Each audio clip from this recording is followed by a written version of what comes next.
हरि ओम नमो नमः। अहमस्मि आचार्य दिव्येश्वर शास्त्री। भवतां सर्वेषां हार्दिकं सुस्वागतम् अभिनन्दनं वन्दनम्। एकं वेदमन्त्रमस्ति, यो जागार तं ऋचः कामयन्ति।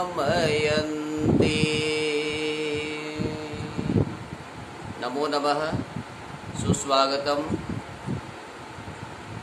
आज मैं आपको वेद मंत्र के साथ में यो जागारः तं ऋचः कामयन्ति, जो जागते हैं उन्हें वेद की ऋचाएँ चाहते हैं, इस विषय पर सुंदर सूक्ति बताते हुए आज मैं आपको बताने जा रहा हूँ। श्रावणी उपाकर्म रक्षाबंधनम। देख रहे हैं आप, श्रावणी उपाकर्म रक्षाबंधनम, जो कि वेदों से संबंध है। संस्कृत के छात्र छात्राओं को, संस्कृत के अध्यापकों को, संस्कृत के प्रेमियों को, प्रत्येक नर नारियों को इस श्रावणी उपाकर्म रक्षाबंधनम के विषय में जानना बहुत जरूरी है। इसलिए आज मैं इस विषय को लेकर के आपके सामने उपस्थित हूँ। आइए इस विषय पर थोड़ा सा विचार करते हैं। क्या है श्रावणी उपाकर्म, क्या है रक्षाबंधनम, थोड़े इसको संक्षिप्त में विचार करते हैं। उससे पहले मैंने यो जागारः तं ऋचः कामयन्ति इस सूक्ति वाक्य को डाला है। संसार में सृष्टि की आदि में, सृष्टि की उत्पत्ति समय में वेदों की उत्पत्ति हुई है। सबसे पहले ऋग्वेद, यजुर्वेद, सामवेद और अथर्ववेद, इन चारों वेदों के आधार पर सारी विद्याएं, सारी समस्त कलाएं, समस्त ब्रह्मांड की विषय इन वेदों में हम प्राप्त कर सकते हैं। आइए मैं श्रावणी उपाकर्म रक्षाबंधन इसी को लेकर के अपना विचार बताने जा रहा हूँ। सबसे पहले देखिए, श्रावण मास में श्रावणी पर्व मनाया जाता है। श्रावण मास के आधार पर श्रावणी पर्व मनाया जाता है। इसमें लिखा हुआ है ना, श्रावणी, श्रवणात् श्रावणी, श्रवण मात्र से श्रावणी बनता है। तो हम क्या श्रवण करें? वेद आदि सत्य शास्त्रों का इस श्रावण मास में श्रवण करें। वेद का नाम श्रुति है, वेद का नाम ब्रह्म है। तो वेदों का श्रवण करें, वेदों का पठन करें, वेदों का पाठन करें, वेदों का चिंतन करें, वेदों का मनन करें। वेद मंत्र हमें पवित्र कर देते हैं। वेद मंत्र हमें पुनन्तुमा देव जनाः, वेद में जो देवी देवता वर्णित हैं, जीवंत देवता, जड़ देवता, ये सारे हमें पवित्र कर देते हैं।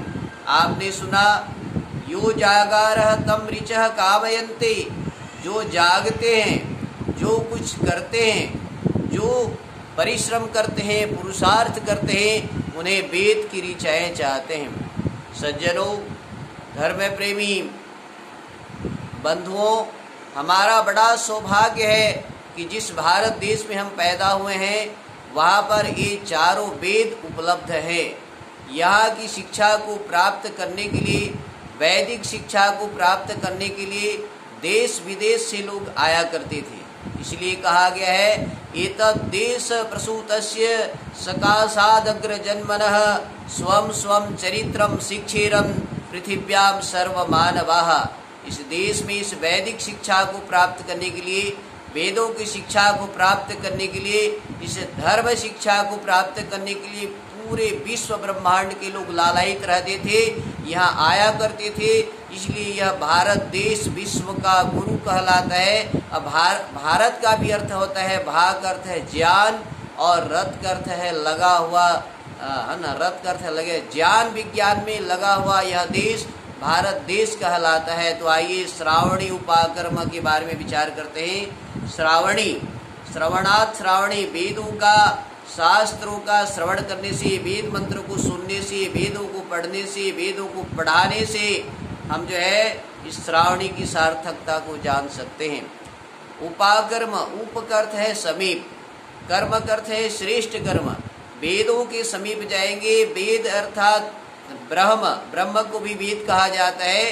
कर्म आप जानते हैं संसार में कई प्रकार के कर्म हैं, सुकर्म और दुष्कर्म को तो सभी जानते हैं। सुकर्म शुभ कर्म और अशुभ कर्म जानते हैं, है ना। अवश्यमेव भोक्तव्यम कृतम कर्म शुभाशुभम, निश्चित ही हम भोग करेंगे शुभ अशुभ कर्मों का फल। तो मैं कहा कर्म यज्जो वही श्रेष्ठतमम कर्म, संसार में यदि कोई श्रेष्ठ श्रेष्ठ श्रेष्ठ श्रेष्ठतम सबसे महान उत्तम कर्म कोई यदि कर्म है तो यज्ञीय कर्म है। यज्ञ करना है, परोपकार करना है, दान देना है। यज्ञ का अर्थ है देव पूजा, संगतिकरण और दान। ध्यान देंगे, देव पूजा, संगतिकरण, दान। जड़ देव और चेतन देव की पूजा करना अर्थात उनकी सेवा करना, उनकी, है ना, उनके चिंतन करना, उनकी आराधना करना जो है ना यज्ञ है। संगतिकरण, संगठन बना के रहना, सत्संग करना, विद्वानों का, विप्रों का, साधु संतों का, वैदिक विद्वानों का, जितेंद्रियों का, ब्रह्मचारियों का सत्संग करना जो है ना संगतिकरण कहलाता है। और दान देना, ज्ञान विज्ञान का दान देना जो है ये यज्ञ है। आप जो भी दान दे, धन है तो धन दान दें, ज्ञान है तो ज्ञान का दान दें, जो भी आपके पास में सामर्थ्य है उसको। ये यज्ञ का तीन अर्थ अपने सामर्थ्य अनुसार दीजिए। यज देव पूजा संगतिकरण दानेषु, ऐसा यज्ञ करते हैं। तो श्रावणी उपाकर्म, वेदों का श्रवण करें, वेदों का पठन करें, वेदों का मनन करें, वेदों का चिंतन करें, वेदों के समीप बैठें। ये उप शब्द से लेंगे। कर्म ये शुभ कर्म करें, श्रेष्ठ कर्म करें, यज्ञीय कर्म करें, पर्यावरण की सुरक्षा करें, परोपकार करें, दान दें। और वेद किसमें है? संस्कृत भाषा में है। आज मैं संस्कृत के छात्र छात्राओं को बता रहा हूँ, वेद संस्कृत भाषा में है। जब तक आप संस्कृत नहीं पढ़ेंगे, जब तक आप व्याकरण नहीं पढ़ेंगे तो वेदों के अर्थों को नहीं समझ सकते हैं। वेद मंत्रों का ह्रस्व दीर्घ प्लुतों का उच्चारण नहीं कर सकते हैं, उदात अनुदात स्वरितों का उच्चारण नहीं कर सकते हैं, वेद के अर्थों को नहीं जान सकते हैं। इसलिए हमें वेद को पढ़ना चाहिए और पढ़ाना चाहिए। संस्कृत को पढ़ना चाहिए और पढ़ाना चाहिए, व्याकरण को पढ़ना चाहिए और पढ़ाना चाहिए। वेदों का पढ़ना पढ़ाना मनुष्य मात्र का परम धर्म है। केवल धर्म नहीं, परम धर्म है। गुड, बेटर, बेस्ट, सबसे श्रेष्ठतम कोई यदि कर्म है तो यज्ञ कर्म है, वेद पढ़ने का कर्म है। तो आपने देखा ये श्रावणी उपाकर्म वेदों का पढ़ने के बारे में है। ये भारतवर्ष में जो 4 पर्व हैं उनके बारे में मैं आपको बताऊंगा। ये ब्राह्मणों का पर्व है श्रावणी उपाकर्म रक्षाबंधनम, है ना। सबसे पहले ये ब्राह्मणों का पर्व, 4 वर्ण होते हैं, ब्राह्मण, क्षत्रिय, वैश्य, शूद्र। ब्राह्मणों का पर्व है रक्षाबंधनम, जिसको संस्कृत में श्रावणी उपाकर्म कहते हैं। क्षत्रिय का पर्व है दशहरा, जिसको विजयादशमी कहते हैं, आगे मैं इसके बारे में बताऊंगा। और वैश्य का पर्व है दीपावली, संस्कृत में दीपमालिका कहते हैं। और शूद्रों का पर्व है होलिका, जिसको होलिको पर्व कहते हैं। ये ब्राह्मणों का पर्व है रक्षाबंधनम श्रावणी उपाकर्म, जिसके बारे में आज मैं बताने के लिए आपके सामने में उपस्थित हूँ। 4 वर्णों के लिए गुण कर्म स्वभाव के अनुसार से ये हमारे वर्ण हैं। कोई ब्राह्मण नहीं है, कोई क्षत्रिय नहीं है, कोई शूद्र नहीं है, कोई वैश्य नहीं है। वेद कहता है जो जैसा कर्म करेगा वो उसी के अनुसार बन जाएगा। यदि ब्राह्मणत्व का काम करते हैं, अध्ययनम अध्यापनम यजनम याजनम दानम प्रतिग्रह, दान देना, दान लेना, अध्ययन करना, अध्यापन करना, यज्ञ करना, यज्ञ कराना काम करते हैं। चाहे आप किसी भी जाति संप्रदाय में आप जन्म लिए हैं, किंतु आप ये 6 कर्म करते हैं तो ब्राह्मण हैं। रक्षा का कार्य यदि कोई भी कर लेता है वो क्षत्रिय है, क्षत्रिय का काम रक्षा करना होता है। और है ना, वैश्य का काम पूरे राष्ट्र को, पूरे समाज को, पूरे परिवार को भरण पोषण करना होता है, चाहे वो किसी जाति समाज या क्या कहें संप्रदाय में उत्पन्न हुआ हो। शूद्र का हर कोई शूद्र है। शूद्र का अर्थ होता है सेवा कार्य। हम सब सेवा कार्य कर सकते हैं, हम सब ब्राह्मण बन सकते हैं, हम सब क्षत्रिय बन सकते हैं, हम सब शूद्र बन सकते हैं। यदि हमने सेवा कार्य कर रहे हैं तो हम भी शूद्र हैं। आप ध्यान देंगे, हमारे शरीर में है ना, मुख को ब्राह्मण कहा गया है, मुख भाग, गला के ऊपर भाग को जो है ना ब्राह्मण कहा गया है। दोनों हाथों को क्षत्रिय कहा गया है, ये रक्षा का कार्य करते हैं। हृदय पीठ भाग को जो है ना, इसको वैश्य कहा गया है, ये पेट जो है ना भरण पोषण का कार्य करता है। और ये शूद्र जो है ना, हमारे दोनों पैर को कहा गया है, जो सेवा का कार्य करते हैं। इनके बिना जो है ना हमारा जीवन अपूर्ण है। यदि दोनों पैर नहीं रहेगा, हमारे पास में शूद्र नहीं रहेगा, हमारा ये शरीर के दोनों पैर नहीं रहेगा, तो क्या हम चल सकते हैं? कोई भी शुभ काम कर सकते हैं? कहीं जा सकते हैं? बिल्कुल नहीं जा सकते। सज्जनों, माताओं, संस्कृत के छात्र छात्राओं, अध्यापकों, जाने ब्राह्मण, क्षत्रिय, वैश्य, शूद्र हम सब में हैं। आप ही ब्राह्मण हैं, आप ही क्षत्रिय हैं, आप ही वैश्य हैं, आप ही शूद्र हैं। ये चारों जो है ना यहाँ पर है। श्रावणोपाकर्म को बताते बताते मैं आपको वेदों के बारे में बताया। वेद में ये चीज वर्णित है। वाइए जानते हैं रक्षाबंधनम। रक्षाबंधनम बड़ा ही पवित्र शब्द है। रक्षा सूत्रम, आप देखते हैं रक्षा सूत्रम, यज्ञोपवीतम, यज्ञोपवीत को रक्षा सूत्र कहा गया है। प्राचीन जमाने में कोई हाथ में आज जो कलाई में बांधते हैं राखियां, ये राखी नहीं बांधते थे। हर कोई इस रक्षाबंधन के पर्व पर आज तक यज्ञोपवीत पहनते हैं, यज्ञोपवीत धारण करते हैं। इसकी विशेषताओं को बताऊंगा। इसके लिए बड़े बड़े ऋषि, महर्षि, तत्ववेत्ताओं ने, बड़े बड़े राजाओं ने करोड़ों रुपया खर्चा किया है। इसको यज्ञोपवीत कहते हैं। परमम पवित्रम प्रजापति यत् सहजम पुरस्तात्, परम पिता परमात्मा प्रजापति के द्वारा दिया हुआ है। आयुष्यम, इससे आयु बढ़ती है। उग्रम, इसमें तेजस्विता, आयुष्यम उग्रम, बलमस्तु तेज, इससे बल, वीर्य, ओज, तेज की वृद्धि होती है। यज्ञोपवीत धारण करने से, व्रत सूत्र धारण करने से, उपनयन धारण करने से मैं आप इसके बारे में बताने जा रहा हूँ। तो रक्षाबंधन क्या चीज है? रक्षाबंधनम, यज्ञोपवीत धारण करना है। आज आप देख रहे हैं हर कोई हाथों में छोटा छोटा मौली धागा पहनता है। ये कोई और नहीं है बंधुओं, ये कोई और नहीं है माताओं बहनों, ये जो है ना यज्ञोपवीत का रूप है। जो मौली धागा, कलाई जो पहनते हैं, पंजाबी लोग जो कड़ा पहनते हैं, ये कोई और नहीं है, ये यज्ञोपवीत का अपभ्रंश मात्र है। आज जो घर घर में राखी पहनते हैं, बहनें अपने भाइयों को जो राखी बांधेंगी, ये कुछ और नहीं है, ये जो है हमारे जो है ना रक्षा सूत्र है, यज्ञोपवीत है, उसका अपभ्रंश है। आज आप जो देख रहे हैं राखी पहनने का, हाँ, ये उसके विकृत रूप है। तो पहले सभी यज्ञोपवीत पहनते। बहनें अपने भाइयों को यज्ञोपवीत दिया करती थी, आज विकृत रूप में राखियां देते हैं। बहनें भाई ज्योतिया उपवास करते हैं, भाई ज्योतिया उपवास के अवसर पर भी उन्हें राखियां नहीं यज्ञोपवीत प्रदान किया करती थी, किंतु आज ज्योतिया राखियां देते हैं। हर धर्म, हर समाज, हर व्यक्ति जो है ना राखी पर्व को रक्षाबंधनम के नाम से जानता है। ये रक्षा सूत्र स्वयं की रक्षा करे, देश की रक्षा करें, समाज की रक्षा करें, राष्ट्र की रक्षा करें, परिवार की रक्षा करें, पति पत्नी की रक्षा करें। इसलिए समस्त मानवों को, मनुष्य मात्र को यज्ञोपवीत धारण करने का अधिकार है। स्वामी दयानंद सरस्वती जो वेदों के प्रकांड विद्वान हैं, उन्होंने वेद मंत्र के प्रमाण देते हुए कहा है ना, स्त्री शूद्रो चाहे कुछ भी हो मनुष्य मात्र है, तो उसको यज्ञोपवीत धारण करने का अधिकार है। यदि वो श्रेष्ठ काम करता है, अच्छा काम करता है, शाकाहारी है, पाप काम नहीं करता, दुराचार काम नहीं करता, व्यभिचार काम नहीं करता, तो जो है ना वो ब्राह्मण कहला सकता है, यज्ञ करा सकता है, यज्ञोपवीत धारण कर सकता है। ये यज्ञोपवीत का स्वरूप है।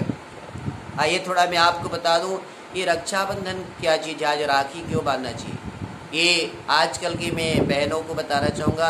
बहनों ध्यान दीजिए, आज हम राखी क्यों बांधते हैं। राखी बांधते समय बहन हमेशा दाहिने हाथ में ही राखी क्यों बांधती है, उसके बारे में आप जानिए। बहन दाहिने हाथ में राखी बांधने के लिए संदेश देती है कि भाई मैं आज आपको दाहिने हाथ में राखी बांध रहा हूँ। आपका हमेशा सकारात्मक, राइट मतलब से सही सकारात्मक सोच बनना चाहिए। दाहिने हाथ जो है ना, ये सकारात्मक सोच का प्रतीक है, इसलिए दाहिने हाथ में राखी बांधता है। आपका सोच हमेशा सकारात्मक होना चाहिए। आप हमेशा सत्य सोचो, सत्य बोलो, सत्य करो, और ये कभी भी आपके अंदर में नकारात्मक नेगेटिव विचार नहीं आना चाहिए। इसलिए मैं आपके हाथ में राखी बांध रही हूँ। आप मेरी सकारात्मक भाव से, है ना, सुसोच से, सुंदर सोच से जो है ना मेरी रक्षा करना। सुंदर भावना के साथ दाहिने हाथ में राखी बांधती है। बंधुओं, माताओं, बहनों, और आपको बताना चाहूँ, बहन राखी बांधते बांधते आरती करती है। आप जानते हैं क्यों आरती करती है? आरती दीपक जला करके कहती है कि भाई साहब, हे भाई, तू जो है ना तमसु माँ ज्योतिर्गमय, अंधकार से प्रकाश की ओर चलो, अविद्या को छोड़ करके विद्या को ग्रहण करो। तमसह करते हैं अविद्या, अंधकार, अज्ञानता से ज्ञान की ओर चलो। सारे संसार में ज्ञान विज्ञान फैलाओ, सारे संसार को प्रकाशमान करो। ये आरती दिखाते हुए, सुंदर आरती दिखाते हुए बहन अपने भाई को संदेश देती है कि हे भाई, तू जो है प्रकाशवान बन, मेरे लिए भी प्रकाशवान बन, सारे संसार को प्रकाशित कर। ध्यान दीजिए। और बहन तिलक लगाती है। तिलक लगाने के हाथ से जानते हैं, उसको विजय तिलक लगाती है और उसके मस्तक पर विजय तिलक लगाती है। उसके मस्तक पर विजय तिलक लगाती है, कहती है कि हे भाई, मैं आज आपके जो है मस्तक पर यह विजय तिलक लगा रहा हूँ। आप जो है विजयी बनो और आपके ललाट हमेशा तेजस्वी बने, प्रकाशित बने। ये जो लाल तिलक है, ये क्रांति का प्रतीक है। आप जो है ना क्रांति मचाओ, वेदों की क्रांति, धर्म की क्रांति, राष्ट्र में तेजस्विता, ओजस्विता की क्रांति, विद्या की क्रांति, ज्ञान की क्रांति, बुद्धि की क्रांति। इस प्रकार से आपके ललाट जो है ना हमेशा चमकता रहे, ब्रह्मचर्य का तेज चमकता रहे, तेजस्विता बनी रहे, आप में पढ़ाने की तेजस्विता बनी रहे। ऐसे सुंदर भावनाओं के साथ बहन ललाट पर जो है ना तिलक लगा करके कहती है कि हे भाई, सदा आप जो है ना तेजस्वी बने रहो, वर्चस्वी बने रहो। ब्रह्म तेज, है ना, वेदों का तेज, है ना, विद्या का तेज, आयु का तेज, ये आपके अंदर में हमेशा बने रहे। ये सुंदर भाव के साथ बहन उसके ललाट पर, उसके मस्तक पर क्रांतिकारी तिलक लगाती है और बहुत सुंदर संदेश देती है। आइए जानते हैं, उसके साथ साथ उसमें हल्दी रहता है, हल्दी रहता है, चावल रहता है। उसका संदेश ये है कि भाई, तू कभी भी निर्धनता को प्राप्त मत हो, कभी भी हमारे देश में अन्न शस्य की कमी, है ना, महसूस न हो, तुम्हारे घर में कभी धन ऐश्वर्य की कमी न हो। इसलिए उन्होंने जो है अक्षत चावल लगा करके, हल्दी लगा करके संदेश देती है। हल्दी से कहती है कि ये हल्दी का आप सेवन करो। हरिद्रा, संस्कृत में हल्दी को हरिद्रा कहते हैं। हल्दी के सेवन मात्र से आपके सारे रोग दूर हो सकते हैं। बात रोग, कफ रोग और गैस आदि जितने भी जो हमारे शरीर में, हाथ पांव में दर्द होता है, गुम चोट में दर्द हो जाता है, घाव में जो दर्द होता है, ये हल्दी का सेवन करने से नाश हो जाता है। इसलिए हल्दी का तिलक लगा करके बहन कहती है, भाई, तू हल्दी की समान जो है ना आरोग्यता को प्राप्त हो। जिस प्रकार से हल्दी हमें आरोग्यता प्रदान करती है, मैं आशा करती हूँ, मैं तुम्हें प्रार्थना करती हूँ, यह हल्दी का तिलक लगाती हुई तुम्हारे अंदर में स्वस्थता का, आरोग्यता का कामना करती हूँ। ये सुंदर भाव के साथ में जो है बहन राखी बांधती है। और सज्जनों, राखी बांधते बांधते उसके बहुत सुंदर उसके जो है ना भाव रहता है कि मेरा भाई मेरा बहुत काम आएगा। किंतु आज भाई बहनों में भी जिस प्रकार की जो है ना देखा जा रहा है, जिस प्रकार के वैमनस्यता देखा जा रहा है, भाई बहन के अंदर में जो प्रेम में जो कमी, जो उनके अंदर में कमी देखी जा रही है, बड़ा दुख की बात है। तो राखी संदेश बहन अपने भाई को कहती कि हे भाई, तुम मेरा जीवन भर रक्षा करना, जीवन भर हम दोनों का स्नेह बना रही। सुंदर भावनाओं के साथ बहन अपने जो है ना भाई को राखी बांधती है। ध्यान दें, ये राखी सूत्र आज तो अपभ्रंश है, इसको यज्ञोपवीत कहते हैं। पहले यज्ञोपवीत दिया करती थी, तो मैं इसे वीडियो के माध्यम से, मेरा यह वीडियो आप बार बार देखें। दिव्यवाणी संस्कृतम चैनल है, उसको लाइक करें, सब्सक्राइब करें और उसको बार बार सुने। मैं बता रहा हूँ यज्ञोपवीत, यज्ञ धन उपवीत, यज्ञ के निकट बैठने के अधिकारी बनेंगे। तो बहन अपने भाई को यज्ञोपवीत देती है और बोलता है, भाई तू प्रतिदिन जो है यज्ञ किया कर, जिससे सारे संसार का कल्याण हो, विश्व का कल्याण हो, राष्ट्र का कल्याण हो, पर्यावरण की सुरक्षा। इसलिए यज्ञोपवीत देती है। यज्ञोपवीत का नाम जो है व्रत सूत्र है। आज के दिन में इस व्रत सूत्र को देते हुए बहन कहती है कि हे भाई, तू व्रत ले, तो जो है ना संस्कृत भाषा का पठन पाठन करना, वेदों का प्रचार प्रसार करना, माता पिता का सम्मान करना, माता पिता आचार्य अतिथि इनका सम्मान करना, इनको नमन करना, इनका आशीर्वाद देना, ये व्रत सूत्र है। सुंदर संकल्प लिए व्रत सूत्र माताएं बहनें व्रत बांधती हैं और ये कुछ नहीं है, ये जो पवित्र का रूप है उनके बाहों में बांधती हैं। बंधुओं ये राखी ही है, ये व्रत सूत्र है जो माताएं आज भी अपने बाहों में बांधती हैं, गले में धारण करती हैं, हाथों में बांधती हैं। इसलिए बहन अपने भाई को यह देती है व्रत सूत्र। और बंधुओं ये जो पवित्र का एक और नाम है, इस राखी का एक नाम है जिसको कहेंगे उपनयनम। उपनयन चश्मा को कहा जाता है। बहन अपने भाई को यज्ञोपवीत देते हुए कहती है, ये भाई यह उपनयन है, ये ज्ञान विज्ञान करण है, ये आपका उपकर्त है नय दूसरा आँख, आपको एक मैं ज्ञान का आँख प्रदान कर रही हूँ। इसके द्वारा कौन सा भक्ष्य है, कौन सा अभक्ष्य है, कौन सा खाद्य है, कौन सा अखाद्य है, इसके माध्यम से तुम जो है ना जान सकते हो, समझ सकते हो। और भक्ष्य पदार्थों को खाना चाहिए, अभक्ष्य को नहीं खाना चाहिए। तुम्हारा ज्ञान का नेत्र है। ये जो पवित्र पहनने वाला, व्रत सूत्र पहनने वाला, उपनयन धारण करने वाला क्या खाना चाहिए, क्या नहीं खाना चाहिए, क्या पेय है, क्या अपेय है, इसको जान सकता है। इसलिए उसको ज्ञान का नेत्र मिल जाता है। ये यज्ञोपवीत का रूप है। यज्ञोपवीत का नाम उपनयन कहा गया है। यज्ञोपवीत का नाम जो है मंगल सूत्र है। माताएं बहनें आज मंगल सूत्र धारण करते हैं। ये मंगल सूत्र को सोना चांदी आदि का जो लॉकेट धारण करते हैं उसको तो एक बार के लिए निकाल के रख सकती हैं, किंतु जो यज्ञोपवीत है, रघुकुल रीत सदा चली आई, प्राण जाई पर वचन न जाई। हम रघुकुल के वंशज हैं, सूर्यवंशी हैं, चंद्रवंशी हैं, भगवान कृष्ण के वंशज हैं। हमारा सिर कट जाए, प्राण चले जाए, किंतु वचन न जाए, हमारे बात न जाए। यज्ञोपवीत को एक बार धारण कर लिया, मंगल सूत्र को एक बार धारण कर लिया तो कभी उतारना नहीं चाहिए। माताएं बहनें जो व्रत सूत्र मंगल सूत्र धारण करती हैं तो उसको तो उतार देती हैं, किंतु ये कहा गया है, वेदों में कहा गया है, श्रावणी उपाक्रम में रक्षाबंधन के दिन संदेश दिया गया है। बहन कहती है भाई को, है ना, कि हे भाई इस मंगल सूत्र को तुम भी धारण करो, मैं तो शादी के बाद धारण करूंगी, और है ना तुम इसको जीवन भर धारण करो, और इससे मंगल आपका मंगल होगा, कल्याण होगा, और इसको कभी उतारना नहीं है।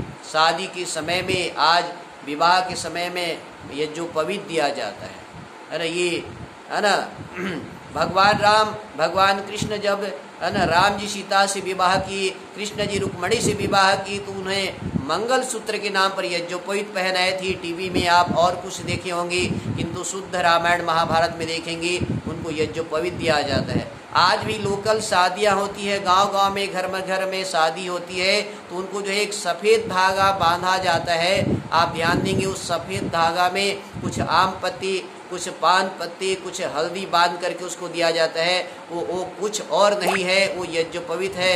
बंधुओं इस यज्ञोपवीत के आधार पर जो है